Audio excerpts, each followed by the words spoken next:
ప్రాక్టికల్గా చెప్తాను ఒక విషయం. ఇప్పుడు అసలు ఏం కనిపించట్లేదు, అలాగే ఉన్నారు, స్కిన్ అంతా అంటున్నారు కదా, thank you for that. But ప్రాక్టికల్గా చెప్పాలంటే మనం ఎలా బ్రతుకుతున్నామో చాలా ఇంపార్టెంట్. నాట్ జస్ట్ ఎక్సర్సైజ్ చేస్తున్నామా, ఇన్ని క్యాలరీస్ తింటున్నామా, ఇది చేస్తున్నా, నో. హాలిస్టిక్గా నన్ను నేను ఎలా గమనించుకుంటున్నాను, మైండ్, బాడీ అండ్ సోల్. ఇప్పుడు నేను కూడా చాలా horrible time of my life నేను దాటుకుని వచ్చాను. నేను చాలా హారబుల్. అసలు ఇప్పుడు రైట్ నౌ నేను ఫైట్ చేస్తున్న బ్యాటిల్ గురించి మీరు విన్నారంటే కొంచెం మీకు తెలిసి ఉండొచ్చు. I'm fighting a legal battle to get all my life earnings back. But ఒక్కొక్క స్టేజ్ దాటుకొచ్చేటప్పుడు, లేకపోతే బయట మనం చెప్పేటప్పుడు బీ స్ట్రాంగ్ అని అంటాం మనం, అండ్ వీ మీన్ ఇట్. కానీ ఆ పొజిషన్లో ఉండి ఫైట్ చేసేటప్పుడు అది ఎంత ఘోరమైన ఒక సిచ్యువేషన్ అనేది మనకి అనుభవించే ప్రతి ఒక్కరికి తెలుస్తుంది. Now I realised through all of that you need to find something within yourself. మనలో మనం ఒక యాంకరింగ్, ఒక సెంటరింగ్ అవుట్ చేసుకోవాలి. ఏం జరిగినా, ఎన్ని పడవలు కూలిపోయినా, ఎన్ని స్టామ్ విండ్స్ మనల్ని కొట్టుకుపోయినా, ఏం జరిగినా సరే యూ హ్యావ్ టు మనం అంటూ ఒక యాంకర్ ఉంచుకోవాలి, పెట్టుకోవాలి మనం. And once you have that, it can be how you live your life. నా లైఫ్ నేను ఇలాగే ఉంటాను, ఇలాగ ఆలోచిస్తాను, లేకపోతే ఇది నా ప్యాషన్, ఇది నా లవ్ ఆఫ్ మై లైఫ్, లేకపోతే ఇది నా goal, my aim, my dream, ఏదో ఒకటి ఉండాలి. సో నాదేంటంటే లాంగ్ బ్యాక్ నేను ఒక నిర్ణయం తీసుకున్నాను, నేనుగా ఉంటాను. ఒక సినికల్గా మారడం, అవును, ట్రాజడీస్ చూశాను, అవును, మనుషులు నన్ను చీట్ చేయడం అనేది నేను చూశాను, ఆర్ పీపుల్ కమింగ్ విత్ ఒక డిసీట్ఫుల్ ఇంటెన్షన్ అనేది నేను చూశాను, ఒకళ్ళనొకళ్ళు హర్ట్ చేసుకోవడం. ప్రొఫెషనల్ లైఫ్, పర్సనల్ లైఫ్, రెండు, everything all put together. Professional, I don't think so, but around in life, in life, especially మీరు as you get older, you become a parent, లైఫ్ని ఇంకో కొత్త పర్స్పెక్టివ్లో చూస్తారు. మీ చుట్టూ ఉన్న అప్పుడు దాకా మీకు అసలు మీ నోటీస్కే రాని కొన్ని విషయాలన్నీ మీరు కొత్తగా యాజ్ అ పేరెంట్గా మీరు చూసేటప్పుడు అన్నీ మీరు క్లియర్గా అబ్జర్వ్ చేయడం మొదలు పెడతారు. బికాజ్ ఓకే, నా బిడ్డని దీని నుంచి కాపాడాలి, నా బిడ్డని దీని నుంచి కాపాడాలి అని మనం చూడడం మొదలు పెడతాం. అప్పుడు I became aware of the world around me అనమాట. Because I was single parent.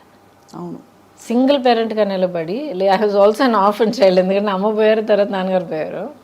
అప్పుడు మీరు కోప్ అవుతున్నారు ఆ లాస్ తోటి. Had to, no choice. Breaking down, feeling sad for myself ఛాన్సే లేదు.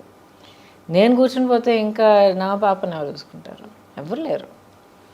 So I just focused on that. What next, దానికోసం నేనేం చేయాలి, నెక్స్ట్ ఇప్పుడు నేనేం చేయాలి, రేపటికి ఎలా ప్లాన్ చేయాలి, ఇది ఒకటే తప్ప. Very single minded. But when I said I will be myself అంటే నాలో కొన్ని క్వాలిటీస్ ఉన్నాయి. ఆ క్వాలిటీస్ నేను వదిలిపెట్టను, కాంప్రమైజ్ అవ్వను. అవి తెలుసుకోవడమే పెద్ద గగనం అండి. మనం ఏంటో తెలుసుకోవడం అన్నది I discovered. It's a process. ఇప్పుడు కూడా ఈ లేటెస్ట్ ఛాలెంజ్ దాటుకొచ్చేటప్పటికి నాలో కొన్ని విషయాలు నాకే తెలిసి వచ్చాయి. So you feel good. Correct, అవును. బట్ సింగిల్ పేరెంటింగ్ కష్టం అనిపించిందా గౌతమి గారు? చాలా ఒక మాట చెప్తాను, నిజంగా కష్టం ఏంటో నాకు తెలియదు, కానీ చాలా విధాలుగా it was easier for me. Because ఇద్దరు కాన్ఫ్లిక్ట్ ఆఫ్ ఒపీనియన్ లేదు. కరెక్ట్. ఆ తర్వాత ఒక కన్సిస్టెన్సీ ఉండింది. అండ్ ఇప్పుడు దాకా అమ్మ అంటే అదంతే. She knows. అమ్మ ఒక మాట అందంటే షీ మీన్స్ ఇట్ అనేది తెలుసు తనకి. నో అని అంటే నో, వీల్ సీ అంటే నిజంగా we'll see, I'll do my best అన్నది. ఎందుకంటే lot of parents we'll see అని చెప్తే అది తర్వాత అంతే, అది గాంధీ లెక్క. అది కాదని. So there are certain things that I can be counted on, I will say what it is అనేది. ఆ కన్సిస్టెన్సీ పిల్లలకి మనం చాలా ఇంపార్టెంట్ అండి, మనం ఇవ్వాలి. మీరు చాలా బోల్డ్ చాయిసెస్ చేశారు మీ లైఫ్లో, అంటే డెసిషన్స్ కావచ్చు. We live in a world where love and marriage are glorified. But రెండు చోట్ల perhaps is it fair to say మీరు హార్ట్ బ్రేక్ ఫేస్ చేశారని? Because all of us absolutely all of us have faced at some stage I'm sure. చూసేవాళ్ళు, నేను, మీరు అందరికీ heart break అయి ఉంటుంది ఏదో టైంలో. హార్ట్ బ్రేక్ లైఫ్లో ఇన్వాల్వ్ అయ్యి పూర్తిగా బ్రతికి వస్తే డెఫినెట్గా హార్ట్ బ్రేక్ ఉంటుంది గ్యారంటీ. ఏమన్నా మీకు ఇప్పటికీ బిట్టర్ మెమరీస్ ఏమైనా ఉంటాయి మీ హార్ట్ బ్రేక్ అయినా? There's no bitterness. ఇప్పుడు దాకా మీరు అడిగారంటే do you regret anything? I don't regret my decisions. I don't, because అవన్నీ అవునా అలా జరగకుండా ఉండుంటే బాగుండేది. ఏది జరగకుండా అంటే వాట్ ఎవర్ అసలు ప్రేమించడమే తప్పంటారా, లేక బయటికి కొన్ని జరిగిన విషయాలు జరిగిన పద్ధతిలో జరగకుండా ఉండుంటే బాగుండేది. బట్ జరిగాయి. సో జరిగిన దాని గురించి కూర్చొని ఆలోచించి బాధపడిపోయి ఐ విష్ వాట్ ఇఫ్ ఇదంతా టైం వేస్ట్ అండి. ఇప్పుడు నేను ఇలా కూర్చుని మీ ముందర ఈ యాటిట్యూడ్తో, ఈ కాన్ఫిడెన్స్, ఈ స్ట్రెంగ్త్, ఈ సాలిడిటీతో నేను మాట్లాడగలుగుతున్నాను అంటే ఇన్ని దాటుకొచ్చి ఇన్ని ఫేస్ చేసుకొచ్చి అర్థం చేసుకుని నిలదొక్కుని వచ్చాను కనుక నేనుగా ఉన్నాను. So every part that has made me who I am is precious to me. అంతే. ఇట్స్ యాక్చువల్లీ వెరీ, అంటే మీరు చాలా ఓపెన్గా ఉన్నారు. I watched your previous interviews also. కొన్ని సందర్భాల్లో రాయబడినవి అని చూశాను. మీరు చాలా గ్రేషియస్గా హ్యాండిల్ చేస్తూ వచ్చారు. కానీ అప్పట్లో ఒక సొసైటల్ రేడార్లో ఉండడం అన్నది కొంచెం కష్టతరమైన విషయమే కదండి. లేదండి, యాక్చువల్లీ మనకి అంటే సహజీవనం మన భారత సమాజంలో అంత తొందరగా ఆమోదించరు. Of course the stature of the individuals matters a lot. So I beg to differ a little bit. I think మనం ఏం చేసినా కూడా లైఫ్లో ఒక సొసైటీ తాలూకా ఎక్స్పెక్టేషన్స్కి ఆపోజిట్గా లేకపోతే టాంజెన్షియల్గా మనం ఒక డెసిషన్ తీసుకున్నప్పుడు ఎప్పుడు సొసైటీ నుంచి కొంచెం జరుపుకుంటుంది. అబ్బా ఏంటి అందరూ ఇలా వెళ్తున్నప్పుడు తను మాత్రం ఏంటి అలాగ వెళ్తుంది అన్న ఒక ఫస్ట్ నోటీస్ ఉంటుంది. But after that depends on మీరు మిమ్మల్ని ఎలా కండక్ట్ చేసుకుంటున్నారు, మీ ఇంటెగ్రిటీ ఏంటి, మీ బిహేవియర్ ఎలాగుంది, మీ డిగ్నిటీ మీరు ఎలా కాపాడుకుంటున్నారు. That is what's more important. So it's not just లైఫో లేకపోతే ఫ్యామిలీయో దాని గురించి మాత్రం కాదు, ప్రతి డెసిషన్లో చాలా ఇంపార్టెంట్ అంటాను నేను. ఇప్పుడు క్యాన్సర్ వచ్చింది నాకు, ఒక 3-4 డిఫరెంట్ వేస్ హ్యాండిల్ చేసి ఉండొచ్చు. ఎలా తెలుసుకున్నారు అసలు? నేనే తెలుసుకున్నాను అండి. సెల్ఫ్ ఎగ్జామ్ చేస్తూ ఉండేదాన్ని. ఎందుకంటే యాజ్ ఐ సెడ్ బిగినింగ్ నుంచే నేను సింగిల్ పేరెంట్ని. సో నా ఫోకస్ మొత్తం పాప మీద ఉండింది. ఎలాగంటే ఇప్పుడు నాకు ఏమైనా అయితే రేపు తన గతి ఏంటి, అవును మా అన్నయ్య ఉన్నాడు కానీ ఎక్కడో అమెరికాలో ఉన్నాడు. So it's this thing. So better I should be there. ఎందుకంటే తన్ని పెంచడం, తన్ని కొన్ని విషయాలు నేర్పించడం, ప్రపంచాన్ని చూపించడం, as a mother you want to do that. So I have to take care of myself. నన్ను నేను ఇప్పుడు జాగ్రత్తగా చూసుకుంటేనే నేను ఇంకా ఉండగలుగుతాను తన కోసం అనే దాంట్లో నా హెల్త్ని కొంచెం గమనించడం మొదలుపెట్టాను అనమాట. యాన్యువల్ చెకప్స్కి వెళ్ళాలి ఇవన్నీ. ఆ తర్వాత ఎప్పుడు 50 years దాటిన తర్వాత మ్యామోగ్రామ్ చేయాలి, సెల్ఫ్ ఎగ్జామ్ చేయాలని ఒక న్యూస్ జనరల్గా ఉండేది. అది ఎందుకు నా మైండ్లో వచ్చిందో తెలియదు. ఐ వాజ్ ప్రాబ్లీ ఒక 32-33 years. సడన్గా పాప్ అయింది మైండ్లో, చేస్తే ఏం తప్పని. సో ఎలా చేయాలి ఏంటంతా నేర్చుకుని I started doing a self breast exam along with my blood work, checkup and all of that. అప్పుడు నాకు లంప్ దొరికింది. లంప్ దొరికినప్పుడు డాక్టర్ దగ్గరికి వెళ్ళి ఒక్కొక్క టెస్ట్ చేసి వెతుక్కుని నెక్స్ట్ ఏంటి అని అడుక్కుంటూ వెళ్తే ఒక్కొక్క టెస్ట్ క్యాన్సర్కి పాజిటివ్గా రావడం మొదలుపెట్టింది. అమ్మ బాబాయ్ ఏంటండి, మనం వెతుకుంటూ వెళ్తే 50% ఉండొచ్చు అన్న ఒక అవేర్నెస్ మనకు ఆల్రెడీ ఉంది. సో ఆల్రెడీ ప్రిపేర్ అయ్యి ఉన్నాం కదా మనం. అయ్యున్నా కూడా అంటే అది క్యాన్సర్ అని మన దాకా వచ్చిందంటేనే it is scary. Why is it scary? Because it's one of the more ఇంకా మిస్టీరియస్ ఇల్నెసెస్. దానికి ఏం లేదండి, బిల్డప్ ఎక్కువగా ఉంది. అంతేనా? అంతే. ఇప్పుడు ఇన్క్యూరబుల్ స్టేజ్ ఆఫ్ డిజీజ్ అనేది ప్రతి దానికి వస్తుంది. ఒక చాలా సింపుల్గా చెప్పాలంటే మీకు జలుబు వచ్చింది, ఆయన నెగ్లెక్ట్ చేశారు. ఐఎమ్ సో బిజీ మీ పనుల మీద తిరుగుతున్నారు, ఇంకా వర్షంలో నానారు, ఇది చేశారు, కోల్డ్ ప్రదేశానికి వెళ్ళారు, వాట్ హ్యావ్ యూ నెగ్లెక్టెడ్. అదేమో వెళ్ళి చెస్ట్లో కూర్చుంది, అక్కడ నుంచి నిమోనియా నుంచి లంగ్స్లోకి వెళ్ళింది, ఇంకేదో అయింది, లంగ్స్ కొలాప్స్ అయ్యారు, క్రిటికల్ స్టేజ్కి వెళ్ళారు. Anything can happen. ఇప్పుడు ఇన్నేళ్ల తర్వాత that was 2014-15, 20 years, right? 2004-5, 20 years later ఇప్పుడు నేను మీ ముందర కూర్చొని మాట్లాడుతున్నానంటే ద రీజన్ ఇస్ నేను ప్రియంటివ్గా అవేర్నెస్తో ముందు చూపుతూ నేనుగా వెతుక్కుని వెళ్ళి కనిపెట్టుకుని దాని ట్రీట్మెంట్ అడుక్కొని చేయించుకున్నాను కనుక ఐఎమ్ హియర్ టుడే. మీరు నమ్మరండి ఎంతమంది పిల్లలు ఫ్యామిలీ మెంబర్స్ నా దగ్గర ఏడుస్తారు తెలుసా. మా అమ్మ పట్టించుకోలేదండి, ఆఖరి స్టేజ్ వచ్చేంత వరకు మాకు చెప్పనే లేదండి, ఇంత పెద్ద యాబ్సెస్ అయ్యి ఊండయి ఇదయ్యి అదయ్యి ఆఖరికి మాకు చెప్పేటప్పటికి మొత్తం దాచేసుకునేదండి.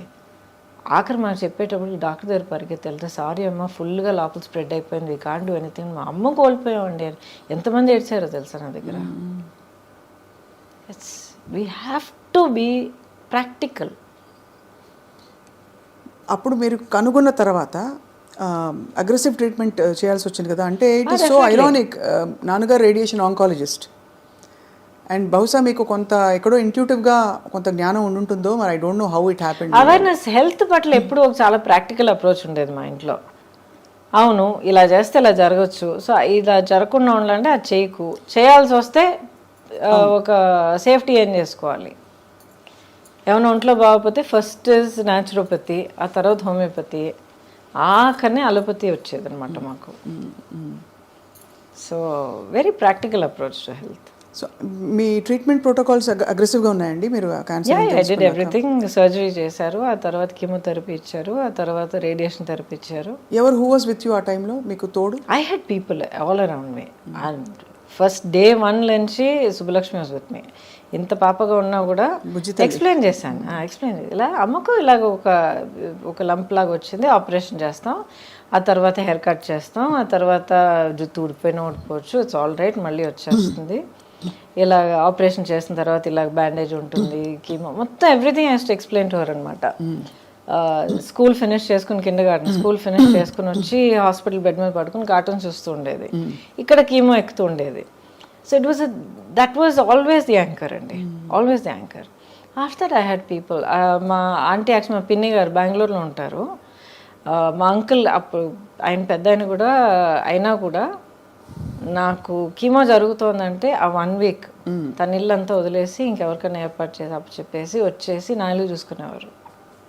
శ్రీలత ఆంటీ అని ఇంకో ఆంటీ ఉండేవారు. ఒక్కసారి కూడా నేను ఒంటరిగా ఏ హాస్పిటల్ గడపెక్కలే. అన్ని పనులు మానేసుకుని బాబా దాబాపా నేను ఉన్నానని చెప్పి తీసుకెళ్ళిపోయారు నేను. So I had people who were there, small close circle. అందులోంచి కష్టపడి మరి బయటకు వచ్చి ఇంకా క్లీన్ చిట్ అని ఎప్పుడు తెలిసింది మీకు? ఐ థింక్ 10 ఏళ్ళ వరకు 5 ఏళ్ళు. ఒక ఫ్యాక్ట్ చెప్తానండి. అసలు ఈ జర్నీ అంతా మొదలయ్యేటప్పటికి డయాగ్నోస్ ఏంటని of course it takes time. అది మనలో మనం కన్ఫ్రంట్ చేసి యాక్సెప్ట్ చేసుకొని, ఒకవేళ ఇది ఇలా జరిగితే అది అలా జరిగితే ఏమవుతుంది, ఏం ప్లాన్ చేయాలి, పాపకి ఏం సేఫ్టీ చేయాలి, ఇదంతా మనం ప్లాన్ చేసుకుని మన డెత్ అనేది మనం ఫేస్ చేసుకుంటే ఎక్కడో మనలో మనం ఫ్రీ అయిపోతాం. తను మా సిస్టర్ ఎప్పుడు చెప్తుంది, that's way she overcame cancer also. Her story very interesting, you should hear, it's very inspiring. అయిపోయిన తర్వాత chat with her, it might be interesting for you. But అది ఎప్పుడు నేను ఫేస్ చేశానో సడన్లీ మైండ్లో ఏదో ఒక ఫ్రీడమ్ వచ్చిందనమాట. వెళ్ళి ఫస్ట్ డాక్టర్ గీతా అర్జున్ అని చెప్పి ఆవిడే నా OBGYN, అమేజింగ్ డాక్టర్ అనమాట. షీ సెడ్, గౌతమి ఎవరికైనా క్యాన్సర్ రావాలంటే ఇలాంటి క్యాన్సర్ రావాలి, ఈ క్యాన్సర్కి ఈ ట్రీట్మెంట్ ఉంది, ఈ ప్రోటోకాల్స్ ఉంది, ఇది చేయడానికి ఈ డాక్టర్స్ ఉన్నారు, సర్జికల్ ఆంకాలజిస్ట్ అయినా ఆంకాలజిస్ట్ అయినా వీళ్ళందరూ వీళ్ళు పలానా వాళ్ళు ఉన్నారు, ఈ team amazing team. I went met them, same confidence వాళ్ళలో నాకు కలిగింది. I close my eyes, I went for it. ఒక్కసారి గూగుల్ చేయలే, 10 మందిని అడగలేదు, ఎందుకంటే క్యాన్సర్ అనేది అందరికీ ఇండివిజువల్గా ఉంటుంది. సేమ్ మందు ఒక్కొక్కరి మీద ఒక్కొక్కలాగా పలుకుతుంది అనమాట, పనిచేస్తుంది. So experience are different. I went through my journey. Lot of pain అండి. It's not easy. ఫిజికల్గా, ఎమోషనల్గా ఇట్ డ్రైన్స్ యూ అవుట్, ఇవన్నీ వింటాం. ఎమోషనల్గా అంటే ఇప్పుడు ఫిజికల్గా మీకు స్ట్రెంగ్త్ లేకపోతే ఎమోషనల్గా కూడా డల్ అవుతారు కదండి. అవునవునవును. But did it break my spirit? No. ఎందుకంటే మొదటి నుంచి అదొకటి నేను డిసైడ్ చేసుకున్నాను, this cancer is not going to get me. That's the spirit. Yes, it's not going to get me. చూద్దాం. ఇప్పుడు కొంతమంది చెప్తారు make your cancer your friend అంటారు. అది నాకు మొదట్లో అర్థం అయ్యేది కాదు. యూ రియలైజ్ అది మీ ఎనిమి కాదు, అది పెద్ద భూతం కాదు, మీ బాడీలో జరుగుతున్న ఒక అబ్నార్మాలిటీ ఆఫ్ గ్రోత్ అంతే. సో ఫస్ట్ మీరు ఎంత స్ట్రెస్ అయ్యి ఎంత భయపడిపోయి ఎంత బాధపడిపోయి కుంగిపోతారో అంత negative chemicals and negative hormones బాడీలో జనరేట్ అయ్యి, నేను చాలా సింపుల్గా చెప్తున్నాను, జనరేట్ అయ్యి ఆ క్యాన్సర్ గ్రోత్ని ఇంకా ఫీడ్ చేస్తాయి. మీరు ఎంత పాజిటివ్గా స్ట్రాంగ్గా ఉంటారో అంత positive chemicals and hormones generate అయ్యి దీన్ని ఫైట్ చేస్తాయి. సింపుల్గా చెప్పాలంటే చాలా mind set is so important.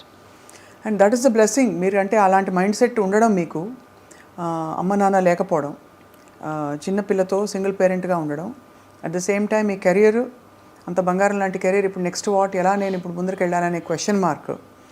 సరే, ఎమోషనల్ లోన్లీనెస్ అన్ని స్టేజెస్లో ఉండడం, it is okay, everybody has, all of us have. So ఆ టైంలో మీరు కోపప్ అవ్వడం అంటే it's a brilliant story of success actually చూడాలి. ఇంకోటి సింపుల్గా చెప్తానండి, what is the option? Option లేదు, కానీ you can't, but not an option అంతే. దాని తర్వాత బట్టలేదు. యూ కాంట్ గివ్ అప్, ముందుకు వెళ్ళడానికి మార్గం వెతుక్కుంటాం అంతే.